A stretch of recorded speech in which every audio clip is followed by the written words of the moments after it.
마태야 신부의 사목 이야기.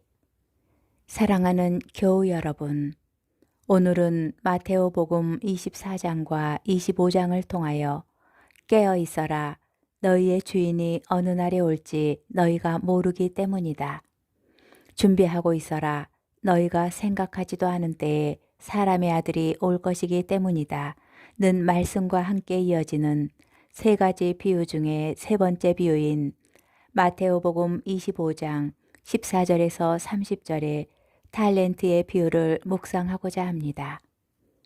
예수님께서는 길을 떠나며 자기 집안 식솔들을 맡긴 주인이 돌아올 때까지 충실히 일했던 종의 모습과 예정된 도착 시간보다 훨씬 늦게 도착한 신랑을 맞이하기 위해 등잔의 기름을 충분히 준비하였던 슬기로운 5 처녀들의 모습이 바로 깨어있는 신앙인의 표상임을 설명하신 뒤 같은 주제를 다른 각도에서 생각하게 하는 세 번째 탈렌트의 비유를 이렇게 시작하십니다.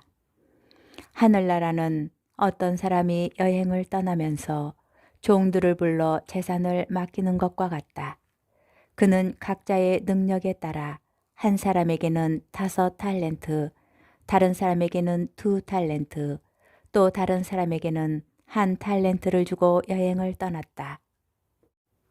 예수님께서는 각각 5 탈렌트, 2 탈렌트, 1 탈렌트를 받은 종들의 비유를 통해서 하느님의 나라에서 크게 인정받을 사람이 어떤 사람인지 가르쳐 주십니다. 예수님께서는 각자가 받은 탈렌트의 양이 중요한 것이 아니라 받은 탈렌트로 하느님의 나라를 위해 얼마나 충실했는지가 중요하다고 가르치십니다. 이야기의 내용은 5 탈렌트, 2 탈렌트를 받은 종들은 각각 그만큼씩 벌었는데 1 탈렌트를 받은 종은 땅에 묻어둔 그대로 1 탈렌트만을 가져왔다는 것입니다. 주인은 그 2 부류의 종들에게 이렇게 상벌을 내렸습니다. 잘하였다, 착하고 성실한 종아. 내가 작은 일에 성실하였으니 이제 내가 너에게 많은 일을 맡기겠다. 와서 내 주인과 함께 기쁨을 나누어라. 이 악하고 게으른 종아, 내가 심지 않은 데에서 거두고 뿌리지 않은 데에서 모으는 줄로 알고 있었다는 말이냐. 그렇다면 내 돈을 대금업자들에게 맡겼어야지. 그리하였으면 내가 돌아왔을 때에 내 돈에 이자를 붙여 돌려받았을 것이다. 저자에게서 그 1 탈렌트를 빼앗아 10 탈렌트를 가진 이에게 주어라. 더구나 1 탈렌트를 받은 종은 자신이 아무런 소득을 얻지 못한 이유를 주인에게 돌리는 모습을 보입니다.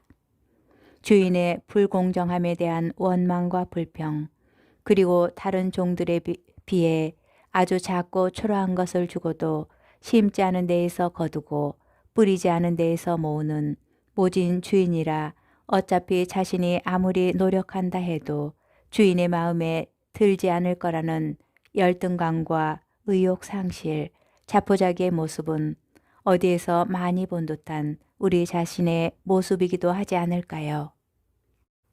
분명히 1 탈렌트는 2 탈렌트의 반밖에 안 되고 더구나 5 탈렌트에 비하면 너무나 초라해서 비교하기도 창피할 지경입니다.